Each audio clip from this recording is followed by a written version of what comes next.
All right, so I think gold might have climaxed a bit. I was looking at the dailies, and this is tax time. So what typically happens, I would think, it doesn't have to, but I marked off the past tax times. It wasn't very dramatic here. It was nothing to write home about, but it is interesting.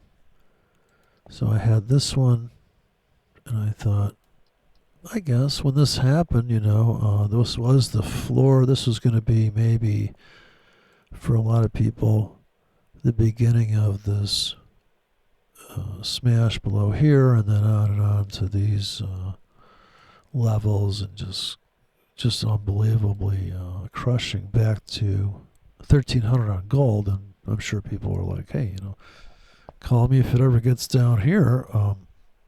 But then the call never came, and the biggest sell-off last year was this completely obliterating smash down in this 1 week, and this hammer, and it just unbelievable, right? And then this would be on the monthly. This would be the biggest sell-off, like 3 months down hard, and then you're just off, and you take this out. You clip these. This is Psycho Ward, so that doesn't last. And just that wick alone, if you are able to trade that, which it'd be ridiculous to think you could find and repeat that one consistently. I guess if you waited a fucking year, you could hit this one. Oh, I only trade pin bars. Well, it was going to take some time on that weekly for the dojis to stack up, I guess, and then some drama begins. But look at this hammer here. It's a logical trade. It goes below here. They buy it up like fucking crazy. It doesn't even. It looks almost goes after these highs. Doesn't quite make it, but that's quite the insane on your brain detour to end up eventually going here, eventually going there. But in the eventuality, it's certainly a punishing. If you're not into buying these new lows in a shallow new lows with a tight stop, that would be the trend entry. Or you're just going to wait for it to close down. Okay, it closed down. Hey, I think it's an uptrend. Only buy down candles in an uptrend, and only buy up candles in a downtrend. So you'd only sell up candles in a downtrend. So there's only two sells in there at the market, and then you just hold on to these winners.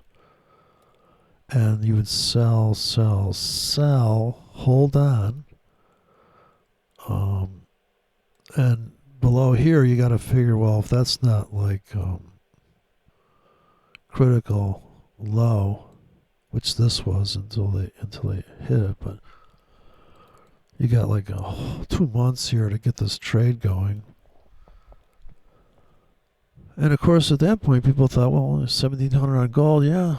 Now you are up, it's a good chunk. I'm not saying it's not a good trade, but if you're buying here, what you've got to have some like, oh, my target's fucking like off the chart about here. All right, so you make a X. How much you got to buy this thing. Now, if you're going to do it in the futures market, well, it's going to happen, I'd say the best trade here is to fucking start buying puts with some decent expiration and just sit on your puts, because shit turns around fast. And this is another example of past dramas that you could historically point to, looking back here 5 years on gold, and just say, well, yeah, I mean, certainly this is not as big a move, but this is the same kind of over excited rallies. Like here, if you were to start buying puts in a giant, of course, you got to wait till the dojis really to buy the puts because this is too fast of a move up and it's going to actually make the puts kind of pricey. So wait till they get calmed down there. And maybe you could make some money on the puts here. This was certainly the best place to have the options to have puts going because that's a weekly chart. So maybe in the daily it gets quiet and it's like double topping out and then slam. That was amazing. But you're waiting for that climax and you would have it here or it's climaxing. It kind of looks like this move here where it's just unfucking believable and people are like, wow, are we going to no, not yet, we're coming all the way fucking back here and just gonna break your heart. Okay. But are we ever gonna, yeah, maybe one day, are we ever gonna, oh yeah, so then it breaks out, everybody's just completely tortured by all this so-called noise, which I can't call this noise, this weekly chart. There's quite a bit of tradability on that, I'm sure, in the dailies. You build some sloppy position on the daily. The fact that you're just buying when it's super deep or super high, if you're going to sell at a margin, super high you're selling or you're dumping, I mean, it's so extreme. But now what? Are we just going to dick around? I mean, for God's sake, even if it goes up here, like I said, are you really going to hold on going, well, dude, now it's going to go to a million zillions? Who the fuck's going to dig it out of the ground for that? They're just going to go home and have a beer and go, dude, call me when you're done losing your mind. When you're done overbidding the shit out of that like some fucking goober train. Yeah, well, how about we consolidate here for about, I don't know, 2 years now? I mean, it all looks like a trade to me. Yes, the gold bugs finally can have their day in the sun because they'll be hitting the windshield here pretty soon. Summertime comes, people are like, yeah, how about that boat? Yeah, let's buy that boat. Hey, how about we get out of our gold trade and buy that boat? I seen some guy have a boat on the back of something like it was a torpedo or something. It's like, yeah, no trailer for him. And it comes down here, stops everybody out, and then it goes up here. People, God damn that gold trade. Fucking Jethro got me in up here. And I got out here and Hank said, you should probably get out of that shit. But, hey, man, it's the top bottom right now. I should buy more. Oh, no, man, look, it's down. No. See, and then this argument goes on for like how long? And then, yeah, maybe it does go to 10 grand in 10 years. But I don't see how that would really change anything for anybody. Because on the other side of the scale, your house could be all of a sudden you got squatters in there, and you're like, yeah, I thought I had this house wrapped up, but apparently I'm just gonna have to sell my gold bars now to just buy dinner because I got fucked up. Apparently I left the door open. I don't know. I went to get the mail, and squatters came in. Oh fuck! I hate when that happens. So there's that, you know. You can't be too careful. But honestly, it just cracks me up, the gold thing. And I'm sure there's going to be a guy out there saying to get invested in going long the gold market.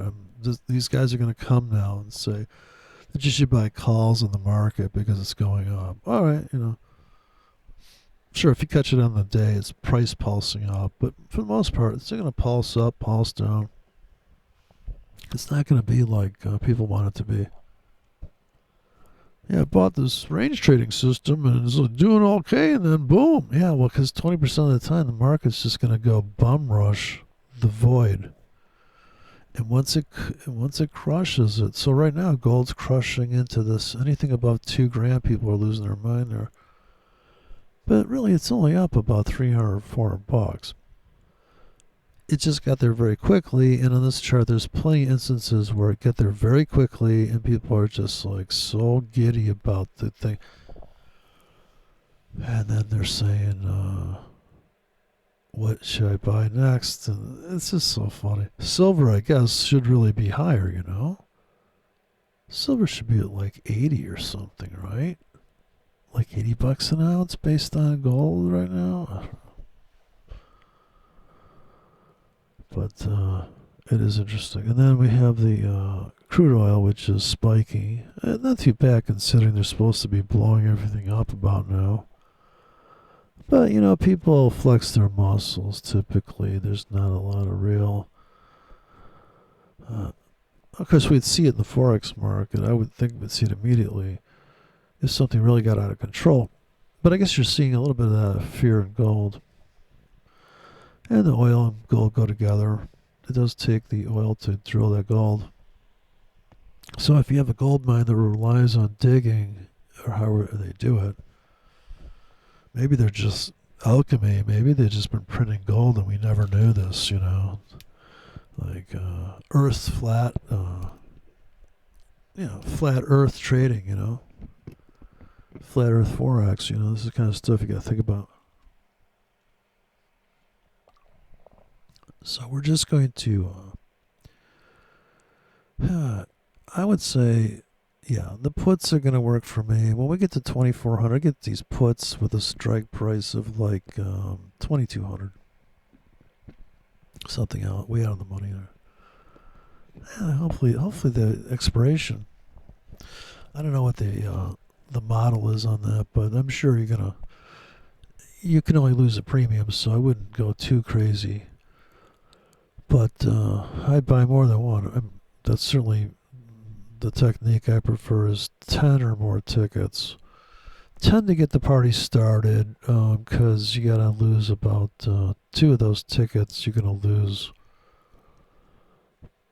just to get into the envelope of the volatility window. So the trick is to either wait for the delta, the doji, or set a trap in the opposite direction for a limit entry. So planning on the void filling in some regard, and just assuming a position, I guess without the trend in mind, just the void, the potential fill of a void. So this way, the plan is always that you're going to be flat until they fill you, based on the market going higher and a sell limit. So I would have a sell limit placed in gold, starting at this blue line at the top, which is, I don't know what the price is that. So I never really, I don't think I'll be doing this trade, so I never picked the price, but I'm sure it's maybe 2,500 or something. 24.30, I guess. 31. That's the top tick Tommy currently. So 25 is not on. That's only $70 to get to 25 even. And the spike could be pretty radical up there. I noticed this move on the yen today was a little insane. I don't know what kind of news came out here, but this is a 75 pip spike in the yen. I just don't know what that was. Maybe they came out with a rate announcement today. But this happens to the yen. Notice these spikes of 25 pips just blow your brains out shit. So I prefer this trade because these are going to be tighter time windows. If I'm going to sell the yen, like this 3-drive idea that people talk about, if you treated it like figure 2 big up bars, so here's one big up bar, and I put my first sell limit above the starting above this big bullish up move. And the next rack, so this would extend out for maybe, well, we'll just fucking, how about all week long? That'd be a sell limit. So, but you don't want to do that. No, you don't want to do that. So it'll last all day. Or 24 hours. So if you say a day, I think it's actually 24. So your order would look like that. And that's the sell limit. So would you want it to last that long? If it doesn't fill, it looks like it did fill. And I'm not sure where your target would be on that. But that would just be one stack. And this would be if you're committed to selling it. So you had to be committed to that position.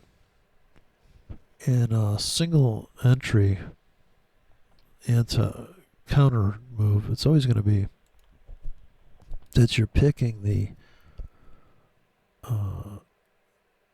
next new high. You're always selling new highs. The danger is selling new highs, say here, when you should realize that this support, or these old prices here, that when it ripped through that support just violently, this is the 15-minute chart just zoomed way out, that this violent smash down below this is a really big deal. I kind of freaked out the grid there. It's also below the 50-yard line. Well, this grid doesn't have it, but that's the 50. And you got this situation. So if you're too zoomed in, you won't see it. If you're too zoomed out, you probably wouldn't see it either. If you go to the 1 hour chart, it's pretty extreme on the 1 hour because it tags this price when you zoom out this far. And you notice there's a deep smash wick into that before it reverses. It's pretty punishing, but it's very unique. It's kind of rare in a way. Like here's a version that's very pricey as far as same pattern, but way more pips. Right, comes into this box, just like this box. Very limited time, but I think this box is a bigger deal because it does include this one, but it never reaches that old box. That's the new smash and grab zone. But the yen is like this. It's very wicked. Now, I do think my charts don't go back very far, apparently, but to me, this is an all-time high. And I was talking about this, I don't know if I posted the video, but I was talking about how we're on a psycho north train. And the yen can just keep going. It's hard to believe. But then again, if you were building a short position, you pretty much cleaned up if you had a martingale system, which, you know, it's not hard to look at the chart and imagine that if you kept selling like violently every time it went up really hard, that or just saying, hey, every time it goes up another 300, 100, 250 pips, just really sell it. And you're selling new highs and you're really piling in here, that you made it all back and then some here very quickly, just like this one is a 50 pip winner on that wick. So all of this churning up and then wicks down hard, wicks down hard. Hopefully you peeled something off of that, because if all your tickets are set to do this trade where you're going to sell here and then the target is going to be like under here, which I understand, that would be my dream trade too. But that would presuppose you waited for all this bullshit and this thing to break down and finally get it back to here. this is a momentary lapse of reason and just a violent backfill from all of this. Just, I think it's historical prices. I'm not sure, but I'm looking back like 20 years on my chart. I probably don't have all the data. So that's just how it is. I don't really pay attention to that. Like, I don't care about like I only care about the last couple months. And of course, if I'm selling into this, which I would be, if I was into selling this thing, which you have to really accept the risk, you're going into the abyss here. If you look at the big picture, anything above, it's just like gold, you know. Once you get above this shit, so here's almost 300 pips above, as far as I know, the highest high it's ever been. This poor yen is just getting obliterated by the dollar. Same thing with the Turkish lira. I haven't looked at it lately, but last time I looked, it looked like to the moon. This is all I got on this one, is this much data, so I'm missing out. It's only 20 years, so maybe it is, you know, with a better data set, I would have a better idea. But that's all I got. So, I'll use the candles on that one. Big giant candles up. And just a real runaway to the north. And the daily is a beautiful climax to it. And it's going to be a nice sell-off if that ever engages. I think you're probably about a day away. You're only a day away. Tomorrow. So you're only a day away. And this is a weekly. It's outrageous, you know. It's actually a crime on the weekly. I'd report that shit right there. Look at this yen. I mean, what did these people do to deserve this? Yeah, it makes you wonder. Have these Japanese people been up to bad stuff? Yeah, the weekly. Wow, it's just off the charts, man. It's past my small grid. I can't do the math. Let's go down to a tradable time frame. Jesus. How the 5-minute chart? What's going on? Okay, it's almost on update the 15. Just updated one candle ago. So you have to make a decision. I say that we'll sell new highs once again. Always for the scalp, just to take about 25 pips. And the higher the probability, the wider the stop. Got my favorites list here. Okay, like here's a daily drop. This is a single drop, so you're risking about $2.50 here to make $3, maybe $3.50. So you want to sell, drop it above, it becomes a sell limit. So here's your stop. There's your take profit. And I would just kind of pick a different price. Just figure, okay, I'm probably up to about $12 here. These are good ratios here. Risk 15 to make 25. That's smart money. All right, but I don't think that's going to fill, so I would just delete that. Let's see, we'll just delete all the tickets because that's a stupid fucking trade. So just close all. And then delete all the objects, or take a picture of that if you want to record that. And then what's the next trade? Well, you know, I like to buy. I just love buying. For 12 hours, I'll buy with a bad ratio. I think that's the best approach here for the scalp. Not for the big, giant trade, just for a range trade. Give me a bad ratio here of so I don't want to keep doing the same trade, so I'm going to go daily. This is a good ratio actually. So it's a little greedy on that target, but what's a daily drop? I can use the same ticket. I'm looking for, I guess I wrote this pretty greedy. I don't see any bad ratios here. Okay, this is 14 to make 22. Jeez. I don't know what I was thinking when I made these things up, but yeah, this is a very tight stop. But it's a tight target too, so I would stack these below here. Yeah, I'll go to the next currency pair. Swiss. Now the Swiss hasn't been able to get out of this box, still trapped at 91 cents.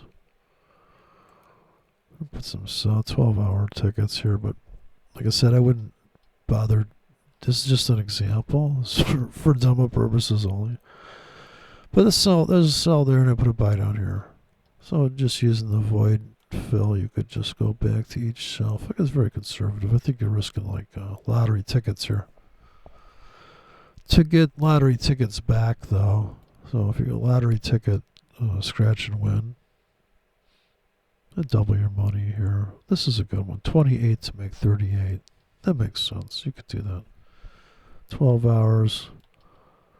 The trend trade is going to place these tickets really tight and shallow. If you're a trend trader, you're going to use a good ratio. Actually, you're supposed to be in here like 14 pips to make 24. Kind of want to get in tight. 1 hour chart. Yeah, you can fill these tickets. So could you get down here in 12 hours? That's the question I have to ask. So if you use the void fill, you look back on the 1 hour, it's actually the ultimate market profile. The market profile is a piece of shit. Let's face it, people. Think about it. This blows it away. That's basically the highest high known. And the, well, on the 4 hour going back, it's way the fuck up here. But we don't care about that. We just care about the last known high and the last known low. So we got a wedge forming on the top. So there's pressure forming on top. Just using a good old bar chart. And there's a void below. And this is the current buy trap or buy smash zone. It's around the Swiss franc. It's not very active, but it's just an example of buying this backfill zone. Okay, here's a tick chart. Okay, so I'm looking to put more tickets in these slots here. So try to stay away from this wedge right now.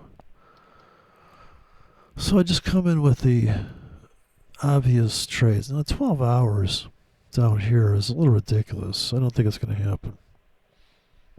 12 hours to here. Yeah, that's possible.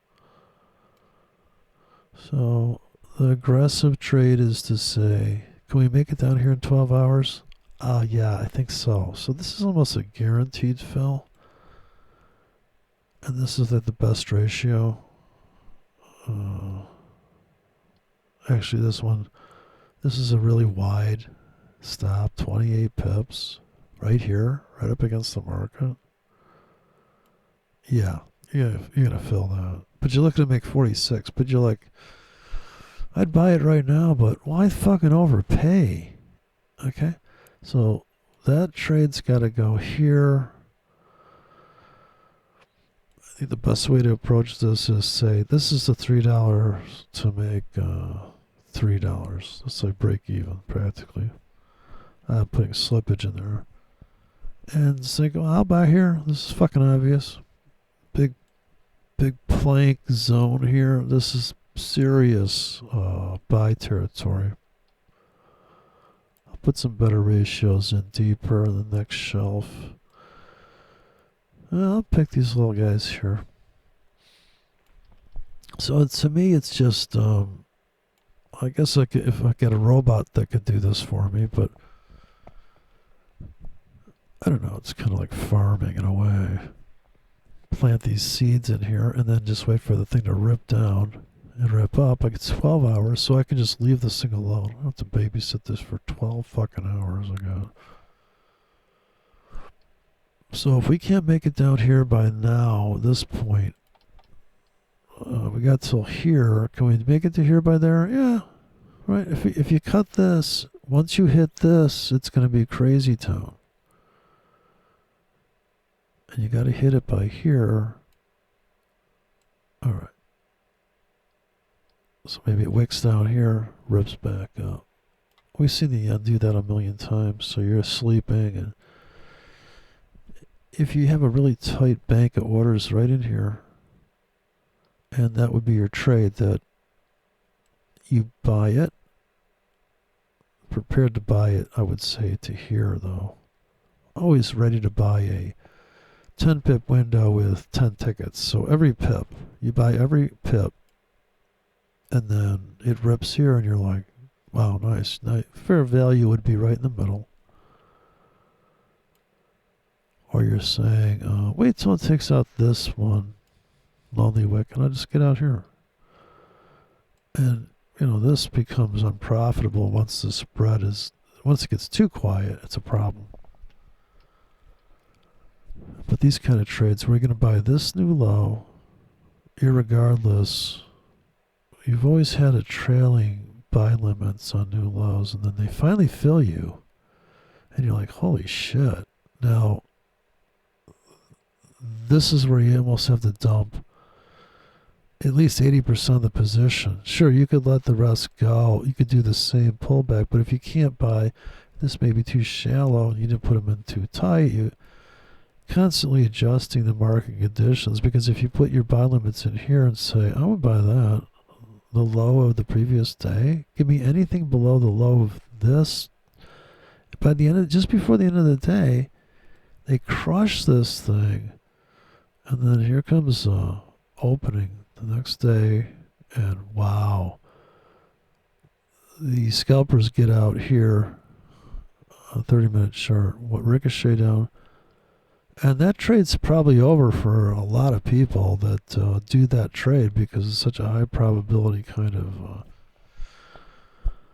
extreme. Out of bounds, comes back in bounds, bounces off the wall, thrusts through, and everybody's looking for the auction to, I would be if I was looking for the ultimate target. It's going to be above here, but it doesn't quite make it. But most people are willing to take these top tick Tommies, these fractals. They'll take those and cha-ching out. And not everybody's going to be able to get out right at the top tick Tommy of the 15. So, and the nice thing about this chart is so compressed you can't even see the hash marks, so it's a pure range chart. It forces you to look at the range. Now here I would draw, since it's a 30-minute chart, I would draw my trend lines on this chart, because they really do matter. Is all you got. There's no line chart. So these charts are interesting. They really do force you to consider the range. So these triangles are pretty big deal. And I guess the people are always trying to say, well, is it a bullish or bearish triangle? And I'm like, well, it's coming to a point, and I think the pressure here, the vacuum here, is too compelling, because the one on top, although that is still forming, I guess you just have a tipping point there. You just fall, it just slumps and it's over. But there's not. It's not like there's not people making good money off of that one little pattern. And then the big swing traders have been accumulating new lows. Every time it makes gets down here, they keep buying, and then holy shit, that pays off. Very good payoff. Now I'd be buying super tight here. I still haven't got filled. And I'm going to put on some more tickets now. Yeah, you can't get more boring than this trading shit. Let's see. It's kind of exciting now, gold and stuff like that, but people don't understand how, for the most part, it's 80% is just bullshit. And the Bitcoin's kind of climaxing too. It's just funny how people are losing their mind and getting crushed. I hope nobody's buying Bitcoin up here, seriously. Now, they could be right, I could be wrong. They could go to $100,000, but like I said, once again, you're always going to, if you're in that trade, I'm sure you're going to wish you weren't bigger. You're like, damn, not only did I get it right, but I was in that fucking trade. Maybe you traded the breakout here on the daily Bitcoin. You're like, holy shit, look at this thing. That's kind of a clean chart, It's very liquid in the sense there is no days off for this Bitcoin. 0 days off. This is the most overworked instrument. I think this fucking thing is going to take reparations one day and sell off. It's been overworked. Think about it. Think about the taxing job of existing as the digital answer. And when the government supposedly is gonna, this is the rumor I keep hearing, man, this is hilarious. I guess what they're trying to hype gold. Hey, yeah, I guess this is the buy zone right here. What am I talking about? Weekly sell-off. This is the first weekly sell-off. Time to get on the Bitcoin train. I mean, if I was going to buy, I put a gun to my head. I'm not going to sell here. I might buy for a bounce of at least $3 grand, $2 grand, and then be like, yeah, that was a good scalp. Now, it's too hard to even try to make money on this stuff. Look at the daily Bitcoin. What's your trade?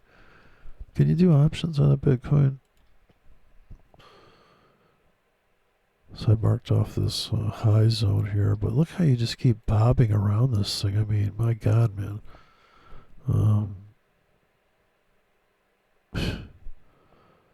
Yeah, even if you bought this rally, you could tell me, well, I did for a little bit. It was higher. I was doing pretty good, and then, oh shit, what the fuck happened here? Oh gee, I don't know. Maybe this is going to be a problem. It's going to be a problem, the whole fucking thing. But it's going to be some crazy ass fucking time, isn't it? Coming into these crazy fucking Americans. Americanos to fucking lose their mind over shit. Like, oh, Richie, but oh my God, Grandma's bought Bitcoin. Oh shit, we're fucked. Everybody grabbed their fucking ass. Oh, taking Bitcoin for this and that and the other thing now. Oh gee, really? Okay. Sorry to hear that. Yeah, inflation, man. People are losing their mind. People get scared real fast. It's funny, the ripple effect. Now there's no, people can't even try to be reasonable. But it's highly dramatic here from 73. Almost a $10,000 swing here. Wow. Yeah, Jethro he got into Bitcoin here. He did pretty good on this one day, and then, oh shit. I don't know if I should buy any more. And then as soon as it starts to move up. Yeah, we're buying some more. It's going back up. Don't forget, we got a moving average on that one. I read that in a book. It's been an uptrend for a while, man. It's about time it goes up, uppity up. Let's buy some more of that. Oh, jeez. I don't know. Remember we bought here? You said buy here. How'd that work out? Remember that time you said, well, no, buy somewhere right here because it just confirmed a breakout. I'm getting confirmation, like big bullish signals all over the place. My dashboard's lighting up. I'm tracking this thing with a scanner. I got a Gartley pattern up here, dude. It's the completion of a cipher about here. 618. It's right out here. And actually, I'm using Fibonacci time, which gives me a 618 to here by here off of that. And then, yeah. All right. So we got you marked down for how many bars of gold are we going to deliver to your house? How about it be like that safe company that came out and said, oh, yeah, you lost your combination. Don't worry, we got a master lock right here. I come right over, open it up for you. Where'd you say you put your gold bars at? You used our gold safe, did you? Yeah, let me take a look at that for you. Oh, yeah, I think yeah, that's right. Hey, we're working for one of those, what do they call that, non-government organizations? Yeah, NGO Finance. We're over here just checking on your gold bars, make sure everybody's okay, you know. We don't want any undocumented bars in there. You know, making your own coins or something back there? What's going on there? Oh, it's jewelry. Oh, okay, well, you need a jewelry license for that. I mean, what are they going to do? Are people just going to eventually just going to say, no, I think it's time to get the Tea Party started again, right? It's time to, but it's going to backfire, don't you think? It always does with the central planners are so fragile. They build systems that are just looking to get raped. Yeah, once you figure out how to hunt the stops, the retail traders go against the goobers. You see, buy it right in here in this pocket. But I'd be out of that trade right now. If I bought this plunge zone on the fucking Bitcoin, I'd be like, dude, yeah, let's put some limits in here. As soon as it gets to here, let's just get out. Okay, thank you very much. That's by the sell side. Put some sell limits above here, buy limits below, sit back, see what happens.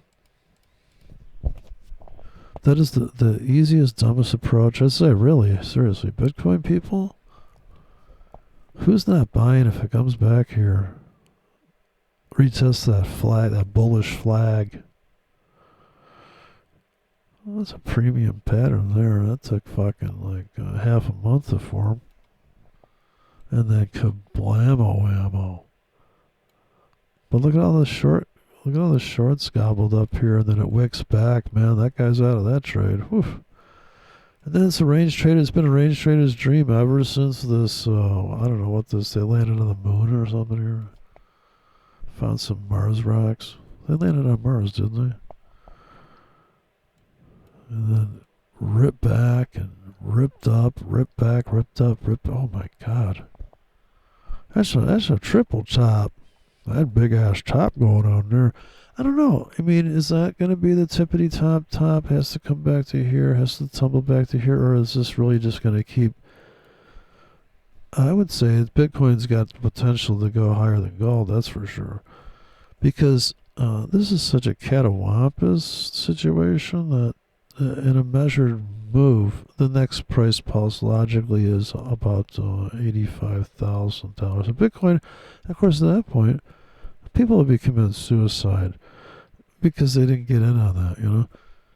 And you'll see the suicide rate go up. Even for the people that are long, they're like, damn, I should have bought more down here. Oh geez, I don't know, 27,000. I mean, it is quite insane. And this is the ultimate example of the crowd psychology kicking in. And I guess the frightening thing is that people that have never thought about Bitcoin start thinking about it, and then we get like there's nobody that doesn't know about it, and maybe that is the ultimate aha moment where people realize maybe they are over expecting it to go higher instead of just using it. I guess the original intention was that you just parked your money there. It was kind of stable. The frightening thing is that if you do have a bunch of money in there, and for whatever reason, the government deems it illegal or something, I don't know what could make it really crash, but the government loves to fuck stuff up, or at least the crowd will, out of fear, fuck it up themselves and just overdo it, overplay their thing, because once the crowd picks up on it, I think nature finds a way, and the crowd's an organism, a giant organism. It'll just figure it out, and it'll offset it in some equally brutal answer. It typically does, and it's always a tough, realization, maybe. Either that people realize that it's impractical, or they're afraid that, well, if I do a transaction in this Bitcoin, then basically it's open ledger for anybody to see, that there's zero privacy in it, which I guess was supposed to be that, or maybe it still is, that it's just a tally. It's just a ledger tally, but that's what makes it worth something, is the fact that it's being fucking kept track of like you would at a bank. And that transaction, I guess, lasts forever on the internet, I guess. I don't know. I don't really know anything about it, but I do know that the feeling of scarcity is the bidding up of any instrument. Is that people, well, there's only going to be so many of those mined, As the price of electricity went up, I would assume that naturally Bitcoin is going up because of the price of electricity is going up. It's just obvious, right? I mean, it's just a representation, just like gold price is a representation of how much it costs to dig it out of the fucking ground. So if you're going to dig a Bitcoin, or you're going to paint a Bitcoin, or paint this big giant number that's unique, I guess like an ETF. I don't know if that market crashed, but or not the ETFs, but those images, right? EFTs, whatever the fuck it is. I don't know what the fuck this shit is. I mean, they keep coming up with one more three. How many are gonna run out of 3-letter fucking labels for shit pretty soon? Then what are we gonna do, right? Fucking, what's that gonna be worth? But yeah, this is crazy time, and the Nasdaq's up. Nasdaq's topping out. Everything's topping out. I think you're ready to climax across everything. And it's inflationary. Yeah, Bitcoins are fucking expensive. The electricity is kicking our ass. These dumb shits with their electric cars. If I see another Tesla, dude, I'm just going to burn it. It's making the price of insurance go up. So, I decided to, oops, sorry about your Tesla there. I backed up into it in my big diesel rig. I love the big carbon mark on the back of your Tesla. Sorry about that, buddy. Yeah, you just get along there. I suppose you're using the Tesla to mine Bitcoins, is you? Oh, you're one of them. Oh, I got you. Oh, you got the Brando, Let's Go Brando sunglasses too. I see you're all dialed up, are you? Whew. Wow, you really know your Bitcoins. Yep, had a few Bitcoins in my day, and then sold them to Johnny across the street, and his wife beat him. He found out. Yep, came up on his cash app. Oh, I sent him some Bitcoins. Oh, jeez, that was it. He couldn't stop staring at him.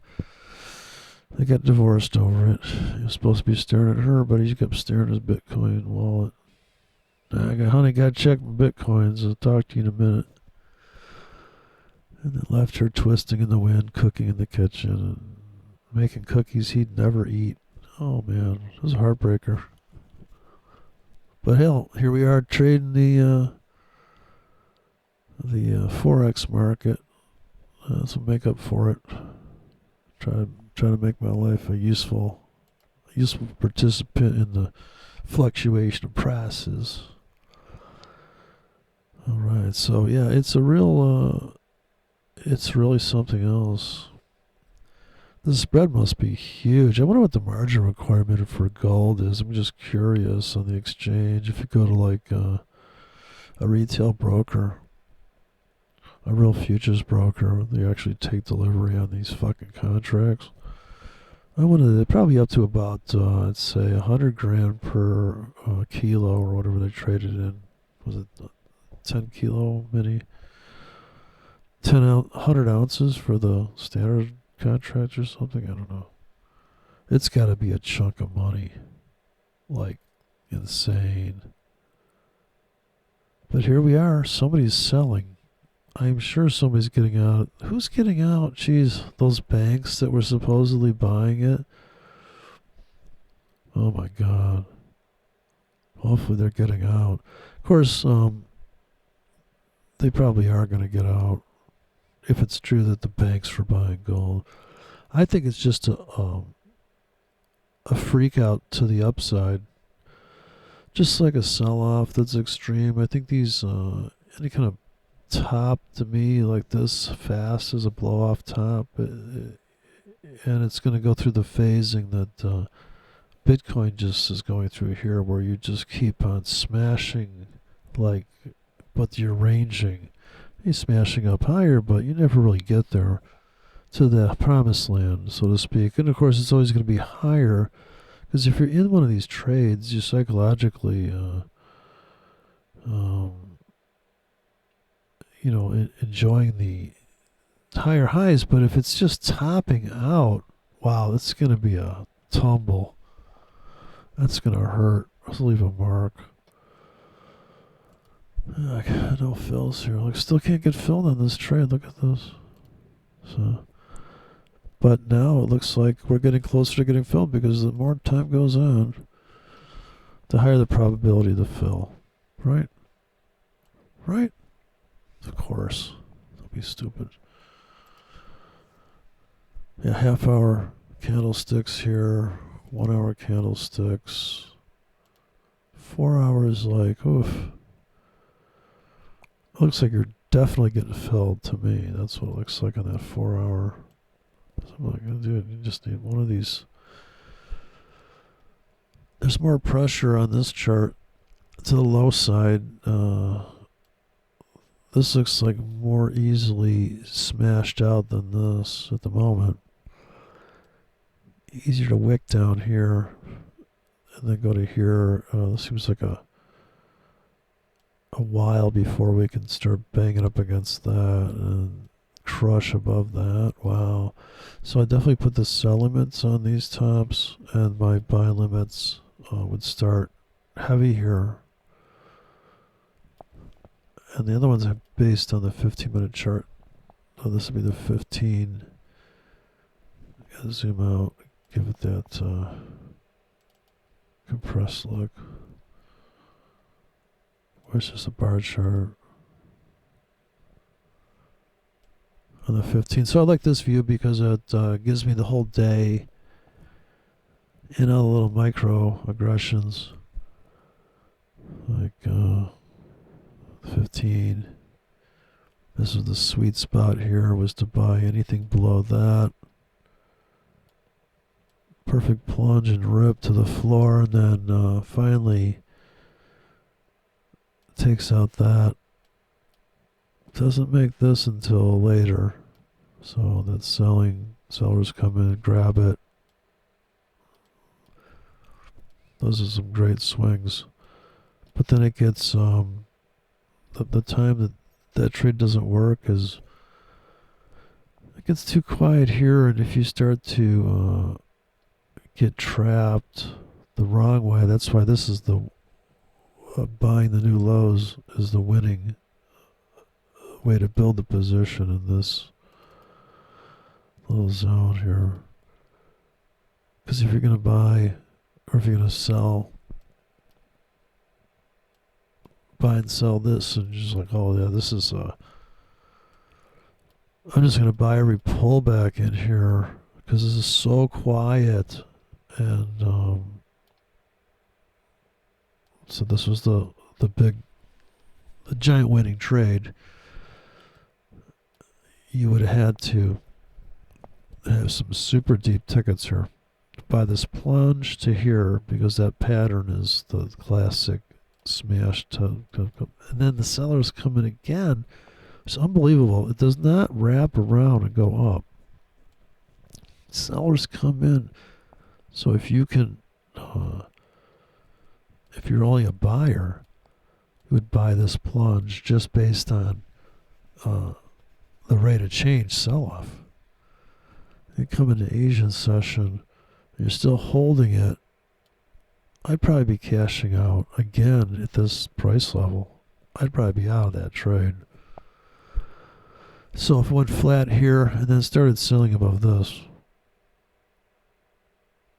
and then probably cash out to here, I'm typically not going to hold the whole position. Maybe I hold some of it through the floor again, but coming back above that, I'd rather be a buyer here for this dump. So if I'm going to pick this, I'm picking a pip window, say 25 to 50 pips. So I'm going to buy that plunge for this scalp. And if I'm lucky, it does engulf here for a moment. It wraps all the way back around, takes out the high of the day finally. Taking out this Asian low, plunge below. And that's a great classic range. And there's a million little nubs in here to get in and out of.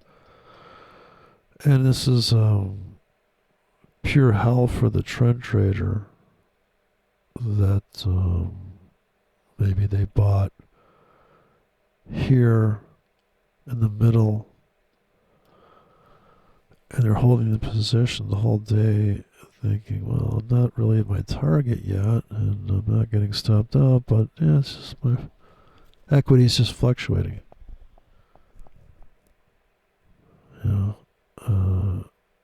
Hopefully the trend traders are buying these kind of cycle pullbacks where,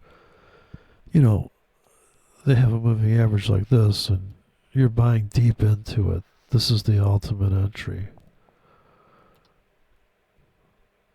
And scalp half of it to here and hold the rest. Or buy more pullback. But these are all the little sizing issues that takes you from, say, 50 tickets to 250 tickets. And rotate the inventory. Even though, if you look at this stuff long enough, and you see the big picture, it'd be like, yeah, this would probably go up 75 pips in about 3 days. But the problem with that for me is I want to be in a pretty big position, say 500 tickets. But the 80% of the chop isn't worth holding such a giant position, because if I'm wrong about the final destination, or if I keep adding, if I get greedy and keep adding to the position thinking, yeah, every pullback in this zone I'm buying because this thing is going to go so hard out of this zone that, we got enough money and let's just, right. That's when, well, you're either right or wrong on that. And if you hold it into the news, same thing. You could be really right or really wrong. And those are the things that happen as you get more money in the account. Is you are either going to have to act like you don't have that much money in the account, or you're going to double up on the same trade that you're in, or pick a different instrument. And it may be impossible to focus on 2 at once. So I typically would dump one and jump on the other instrument. So I would be close out that and just go, okay, let's start over. It's like jump rope. And all these currencies and instruments are, yeah, they're going up and down together in a way, but a little out of sync. And at the time of the day matters. So when the market opens tomorrow, it will be, or tonight really, it's kind of going to open in Europe. There'll be the European trade, that move, and when it's, you could trade that one direction and close it out. You could trade the breakout and get out, or you could trade the swing of it, the retracement. Or a blend, I suppose, and all sorts of concoctions. You know, people got crazy fucking schemes, you know. Fucking options, like a spread option, you know. Write a call, write a put, just crazy fucking strategies people have. Because it makes them feel comfortable. They don't want to be in some fucking, in commodities, the cheapest trade is to put on a hedge, a spread, go long 1 month and short the other month. I mean, how much are those going to deviate? They're kind of moving together. So you make $40, you get out, I guess. You make $100, you get out. You know, this is the trade that you're going to go on a similar instrument. And you're not going to have to decide too much because you're going to hedge it. So you hedge your bet. And that's what it looks like that roulette, black and red, is about. You're just going to pick down the middle, or double zeros and 1 0. But you're going to say, you know what, just give me a simple one. I don't want any kind of like, I got to do any math on this thing. It's just black or red. But let's look how I look at the market, really. It's up or down. And then I would say the efficiency of your trade system is going to be the how you can make, I guess, well, people say consistent money is this goal, but I think it's going to be that you're just making money. I don't know how consistent it could be. It's not going to be like, oh, $100 an hour every day. But on the moves where you can jump on that move, say you see opportunity and you got your gun loaded, you got your market order sitting in your holster, maybe you wait for the news. Maybe you can see it coming before the news. You can see the market itching to burst, and then you just build it up there, and then it goes up, you dump the whole thing. There's a million approaches, you know. And so it has to do with your lifestyle. I think if you're a swing trader, yeah, it's pretty tame. If you're an investor, well, that's just like, you're just going to fall asleep. I would fall asleep. Like, I wouldn't have to think about that trade. Okay, buy a little gold. Honey, pick up some beer. Buy a little gold. You know, like, there's not something you're really going to come in. It looks like I'm about to get filled here. My tickets are coming. Oh, I got my first fill. Look at that. See, it's like free money already. Buy new. I knew if I waited long enough. Oh, these are 12-hour tickets. I mean, come on. The probability of getting filled on these just went way up. I just made a new low on the 5-minute chart. Come on, look at that sell-off. Yeah, here we are at 10, it's almost 10:30. Coming up on that half-hour update. This high drama, the 15 is going to update. Half hour is going to update. It's going to be crazy here. The 15-minute chart is the best chart, really, if you want to babysit the market. It's definitely worth the full drama on the 15. We zoom out. I got 30 seconds, 25 seconds left before, woof, cutting into the blue void on the 15, ready to crush Crush to the south side. Looks like we're very close to the abyss. I hope that wicks down. Euros. Dollar Swiss can be volatile, though. You know, you'd be surprised sometimes. Very surprising, isn't it? Like, look at this.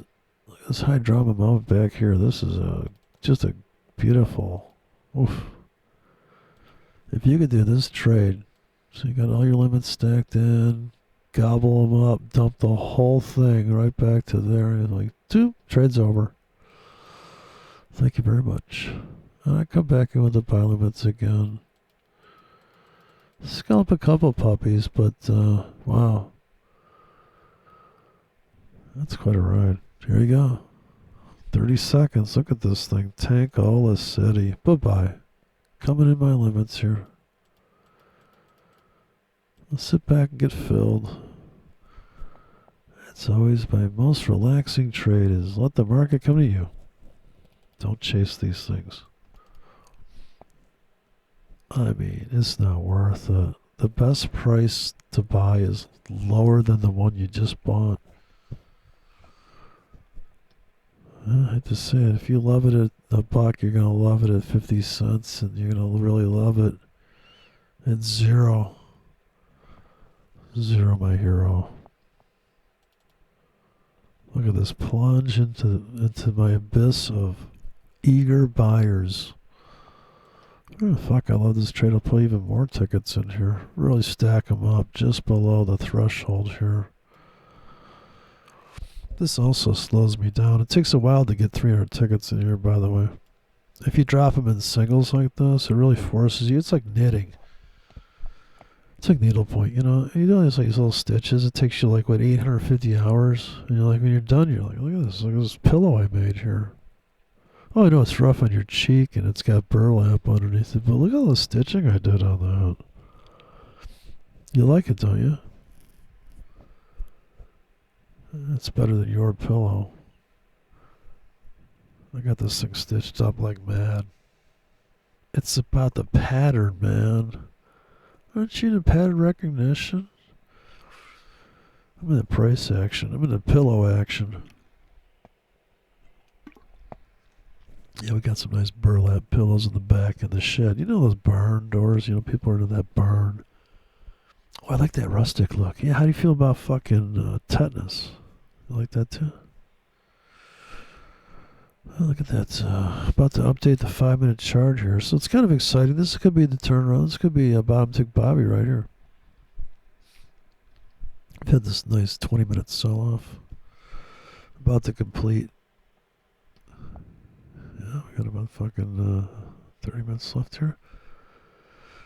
The completion of the pattern. I'm in a pattern recognition. Yeah, taking out the low of the day. That's accomplished. All those stops, all those bulls had those stops in here. I protect my position. I know we bought this rally, and yeah, I remember you told me to put a stop in here. Well, we just got stopped out. Thanks. Well, no, thank you. Look at you. Look at you. Didn't blow up the account. Count your blessings. Or you just bought that thing 5 minutes after the bottom of the hour, loading the wagon, looking to take out this stair step of stops to be stacking up here. Take them out like a zipper. Poosh. Let me cashing out. I put my settlements up here. Rinse and repeat this whole fucking thing. Forgot about it. Okay. She's climbing out of the hole, man. Here comes that goddamn pissed off Swiss franc. Dollar Swiss is fucking... Nobody makes dollar Swiss sit in the corner. Look at that. A fucking 5-minute hammer. Now that's a fucking hammer. Oh, I just touched that zone and reversal time. What did I tell you about trade reversals? We don't do that here. God, some guy commented on my Twitter. I tried to get into my Twitter account, and they're like, how old are you? I'm like, really? And then to put your date in on an Android, you got to tap a million months back. Yeah, I think it's born. I'm trying to put in that I was born last week. They go, no, sorry. I don't take people that young. I guess it's called X. Like he was going to call it triple X, but he goes, yeah, that's too obvious. We'll just call it X. Double X. I think double X is Dos Equis, right? All right, we got about, that's it. We just updated the 5. All right, nice hammer. Yeah, it looks like she's off to the races. I'll take out that stairway from hell. The stairway to hell, I gotta go cutting into that now.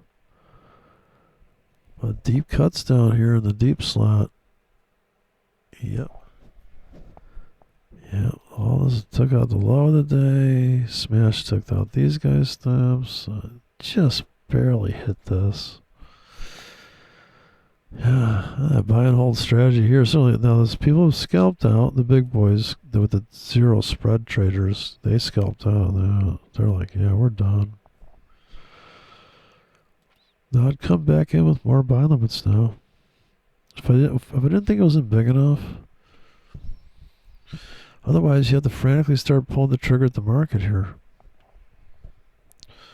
So the sizing really is the limitation, because if you pick your gun, if you decide to put a 5K in your holster, every time you pull the ticket, you're in a 5K, you better be expecting some drama. Otherwise, to build a little position right now before it does get the party started here and start ripping into this shit, I'm in, So here's the thing, if I bought everything below here on limits, then okay, so I'm long from here now. Pretty good. I'm like, oh yeah, no, I like this trade. Boom, boom, boom.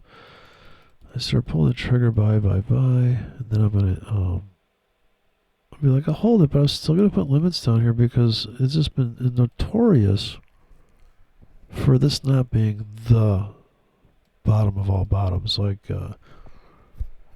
say you bought this buy down here, and you're like, oh yeah, man, load the fucking wagon there. And then it's like, oh, it went lower. Holy shit. I almost count on it going lower. I think that's almost going to happen. Like right now, it's backing off just a wee bit. So I would do this. I think I got it too tight there. I don't know, right there. I could put my order inside the spread here, I think, actually. There you go. Which is pretty cool. So that's better than at the market. So I'm putting tickets right inside the spread here. I'm only going to make 16 pips on these trades, though. Here, I'm going to risk 12 to make 10. It's high probability, possibility, too, that we can make our 10 pips on that. Then go to the 15. Zoom in. Half hour. Let's delete these objects. Clean the chart up a little bit. All right. So I like that. That's a nice view. Alrighty then. There you go. 5-minute chart. It's already selling off. So look like a good hammer. It's a good signal, but I don't know. Gotta wait for another completion of another bar. Oh, who's in charge now? Oh gosh, I don't know. It's kind of actually very bullish on that weekly. Look at this sheared candle on the weekly. Swiss franc, very unique. Unique patterns, just blistering hard up. Wow, just almost a shaved candle. It's due for a pullback. These are my 12-hour tickets from the weekly perspective. Here's the 4-hour, 5-minute. There's so much on one instrument. I don't know how people do all those different things at once. Okay, oil is kind of backing off, as you knew it would. another hysterical. But all these markets look exactly the same. Bitcoin, gold, oil, and NASDAQ is all choppy woppy. Right, that's like the big ass. Anything above 2 year goes highs, I marked off. Totally making money off that top if you sell every month into this box. You're up on this trade. But that's a brutal, wow. Look where it closed. A gap open to the upside beginning this month. And then it just came ripping back. Pretty violent top. This is the big buying window right now on the NASDAQ. Anything below these wicks, that's the nice scalp. They've got their scalp off already. Yeah, on the daily, kind of just right here. This needs to be the trap zone to really get the bull story going, and I don't think it's going to happen. This will be the new resistance here, this floor. And of course, up here is seller's delight. Can we take out the high of last month? I think you're fucked. I think you're so fucked up here. Oof, it's gonna be a bloodbath. I hate to say it. Look at the monthly. Oh my god. I mean, we could come after like this support. This last known resistance would become support, or this, of course, the obvious. So that's gonna be a great scalp. Just the most painfully fucking obvious pattern that's ever existed. And to be conservative, at least come back to the body of this candle. The range from open to close is going to be the exit for my first scalp. And then I throw sell limits above and buy limits below and range trade it for the next year. This whole next year. So we're only 4 months. Here's the fourth month now. You got how many left of this shit? Then you got Christmas. Then you had this new, new and improved, previous steer of the chauffeur that's going to take us there. We need somebody to drive the ship as we press ahead into the analog world, and analog becomes good again. Because digital is just, I don't know. It's a little too clinical, a little too cold. It's not very soulful. We like some good old analog, like something that smells bad. I always there's women that, like, honey, you got so many perfumes on, like, I know you gotta smell better than that. Like, you have some infection or something? Like, you have so much fucking, are you like a branded perfume? Like, who the fuck are you? Come here, you. Take your clothes off. You smell you. God damn it. Stop washing all your clothes. Come here. God, you can smell like a Tide factory. Smell like the fucking detergent aisle at the fucking grocery store. You smell like a Bounce commercial. Sidetrack. So yeah, it's going to be an exciting, this year is going to be crazy, but it is going to be a heartbreaker for all the bulls and all these inflated instruments. It's like the end of the story. It's so sad. Okay, good luck on that gold trade. Yeah, you're going to go to 20. Let's see, I can project gold to go to, what do you think? Yeah, let's put a target up here. $2,700. That would be kind of scary if you got there like in the next, I don't know, 2 weeks. You'd be like, yeah, dude, we're at 27. Yeah, I guess I was right about going short. Holy shit. Like, so if it goes here like this, to 3,150 in the next week, Like if it just spikes up here, we got a problem. There's something terribly wrong in the world. Could this go to 3 grand? I know people dream of that trade, and I'd be frightened if the market moved that fast. I think there's really something wrong. Yeah. Oh my God. Let's try to get my brain around this trade. Yeah, we're gonna go to about $2,800 here. Ooh, go to 3 grand here in the next 2 weeks. Yeah, that'd be that means that we landed on Mars and we built a colony or something. Bitcoin should be at $150,000 a Bitcoin by then. And oil should be at, oh gosh, oof, $190 a barrel. Look at how it's a big trap on the monthly. People are so, oh yeah, oil's going up. Oh my God, I hope you get the fuck out of that trade. As soon as they hit the top of this wick, I mean, come on, man. You would have made money on that trade. Shorting this week. Yeah, shorted there. Oh, that's when Third World War is gonna start. Just like, look at this short. Sell. Bam. Okay. Yeah, I think we're safe. The world's gonna keep going. It's gonna be a miserable ride of slow 80% sideways, 20% productive. Things get done properly. Oh, look, it didn't break. Oh, look, you didn't fuck that up either. Oh, amazing. Oh, you must have made a mistake. You got that one right.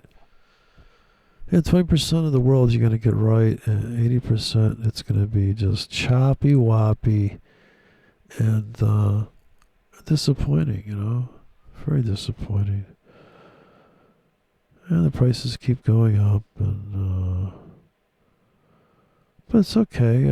We're still got enough resources to get through it, right? We can always get on our cell phone and read the latest, the ridiculous stories that, when you go to the movies, you figure that's really true artwork because, like, this, you can't make this shit up. The people are doing in the real world is just absolutely astoundingly cinematic, and but on cheap film, like, people film this shit on their phone and stuff, and you're like, dude, that's like a security camera film that you did there. It's good. Trying to bring that Blair Witch Project back. Oh, that's a fucking genius move. What's wrong with these people, man? How embarrassing. Well, what we'll do here is you ever seen Rosemary's Baby? We're going to make it Rosemary's Bitcoin. Wait till you see this movie I wrote. Oh, God, I don't think we want to even hear about it. It's okay, I'm going to tell you anyways. This is a story about a man named Jed. Poor mountaineer barely kept his family fed. That's right. That's a Bitcoin. We struck Bitcoin, son. Yeah, I think electricity is making Bitcoin go up. I know people don't want to talk about that relationship because there might be a lot of tree huggers owning that Bitcoin. They're trying to rationalize their position, how they're raping the planet. If you put your ear to the ground and listen really closely, you can hear the planet being raped. It's not a pretty sound. It's not the sound of a train coming down the tracks, neither. But it is interesting. Nonetheless, it's very interesting. Wouldn't it be great to have a trading class like ICT does, and just go off on nonsense? And people say, "Are you going to get to the point?" I said, "That's in my last course. You want to stick around for that?" But in the meantime, I'm going to throw in a bunch of metaphors that are disconnected to trading, basically. And I'm going to meander through a bunch of minutiae, describing things hitherto unknown, hoping that you can catch on. If you get lost, I want you to, like that no nonsense guy. Can you believe the balls of this guy? He told his listeners one day. Listen, he says, listen, don't be sending me emails asking me questions about RSI and stochastics and shit. For the love of Pete, I want you to go to the very beginning of my very first tutorial where I describe with detail and arrows and actually there's no charts, where I just go on about how you've been suckered into these fake indicators. We don't play indicators here. This is no nonsense territory you're in. Why don't you go back? And if you don't get it, I want you to treat it like one of those, you take 9 steps forward, turn around 9 steps back. I want you to recite to me chapter and verse, every video I posted, and then maybe I'll take your email. That's presupposing you send me a 4K videotape of you confessing that you're asking the dumbest fucking question any listener could fucking ask. And then maybe I'll answer your question, but that's only if. And even at that, I'll put an indicator on your lie detector test. I'll track you with my latest algorithm that I use to trade the market successfully, but we'll talk about that later. Meanwhile, did you read my book I wrote? This guy wrote a book, I guess, the no-nonsense. You know, I get it. He appeals to, I think it's a shtick. Like, there's no way this guy's real. But it's so clever. I think his videos are still out there. I haven't looked in a long time. But I ripped this guy to pieces. I couldn't resist. This whole persona is that, I can't remember what he said. The worst indicators in the world or something like that. Yeah, I mean, it's a filter. I mean, I could say the same thing about using closing prices only. Okay, that's not a lot of info for people. They're not going to like that. A lot of people want to see the high and the low, not just the closing prices. So, just like I'm not going to look at a ticker tape coming out of some fucking, glass thing and say, oh, this is the trade. Yeah, I'm reading the ticker. I actually was trying that. And it did work a little bit, but you really got to stare at it. So I was staring at the quotes on my phone. And I'm like, yeah, I'm in at 29, I'm at 29. And I just kept on kind of rooting for 25 if I'm short or 35 if I'm long. And but it's like, it's a quiet session. Okay, it's kind of bobbing around. I can see the prices bobbing. Oh, well, look at that. We're hitting 33 now. And you can see it flashing. My tequila buddy loved it when the numbers would flash. So the first time we traded forex, we had the FXCM has their own platform that's got these tiles that flash like red and blue. And when the market would come on at like 8 o'clock at night, it would get pretty hyper there as you come into 9:30 at night and stuff. And he just loved the flashing. He goes, something's going on. I'm like, yeah, look at it. Yeah, you're really onto it.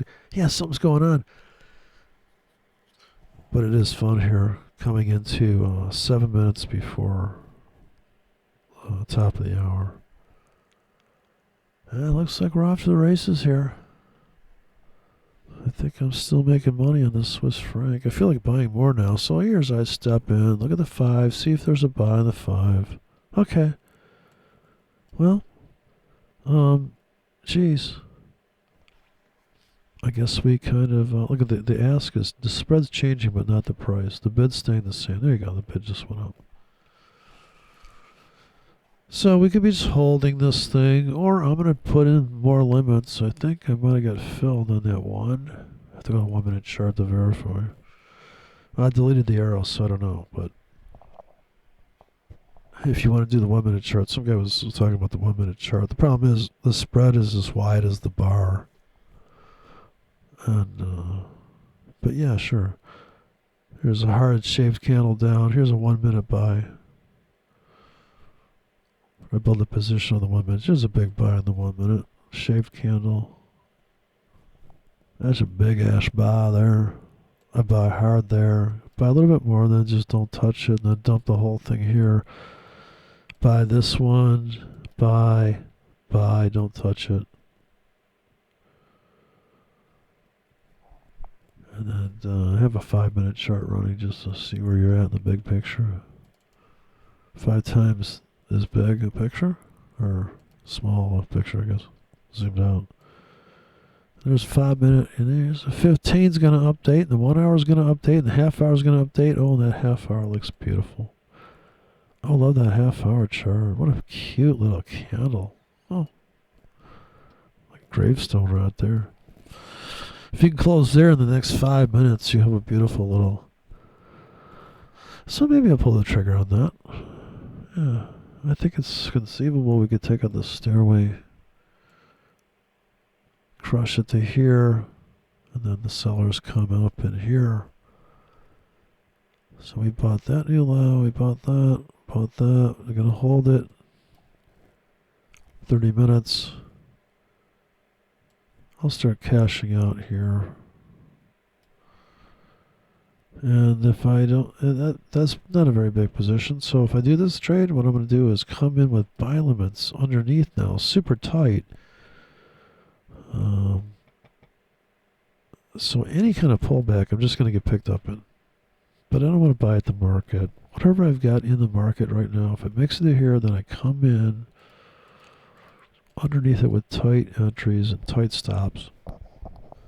So if we do a drifting up trade or a drifting up recovery retracement, then we can drift up with it. And by the time Europe opens in 3 hours, we could be cashing out. In 3 or 4 hours, we'll be cashing out the whole thing. And then another rinse and repeat. Or I probably dump, since I only like to buy. I dump this and I go in and start buying the euro. Depending how big this trade is, go flat. Then switch to the euro. Go to the 5 minute. Start putting in buy limits. Like this, but these are just double clicks. These are very short term. Put some deep ones in like that and just whack away. So that's tight spread here. Euro, good trade, nice, easy trade. I think the euro's an easy trade. These are the euro trades. Big buyer below that. So there was a scalp. Big buyer below that. Big down here. Big again. So these are all scalps and then some. Just holding here. Big buyer below this. So if we make it below that thing, I'm going to get in. I guarantee you I'm going to jump on. 2 minutes left before the top of the hour. So we're going to go 1 hour chart just to get a peek at that. It's going to update. I can see the full picture of the euro here. Alright, then. Yes, going to zoom in. Max zoom. Alright. So I'd definitely be cashing out of something here if I was in, because it's coming up into that top window, into this box. So you kind of in the seller's window coming in on the top of that wick. Seller's window all the way to here. But this is going to be a big sell time here. If you come up here this week, you make it up here. Now we come in with the tight buy limits. It'd be like this. Good ratios here for the continuation trade. It's going to continue, right? Well, it always does. No, it doesn't always.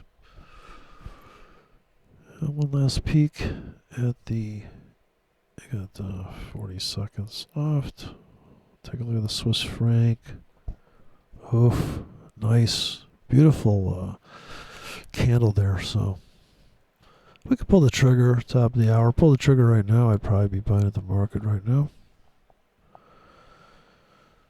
Start loading up and just hold on for dear life coming into Europe. Oh no. That's going to be the way to go on this one. And just sit tight, 10 seconds left to complete the completion of the 1 hour completion of completion. There's a 1 hour chart. I like this half hour hammer though. It's going to update, everything's going to update the 1 minute chart. Boom. So nice hammer. And if I'm not in big enough, I'm going to put more limits in now. I'll stop buying at the market. I kind of would just stop buying right now at the market and just go into limit mode now. So I put limits really tight underneath in case we come flying back. Otherwise, I'm holding on as we shave off this stairway here and just clear off the void.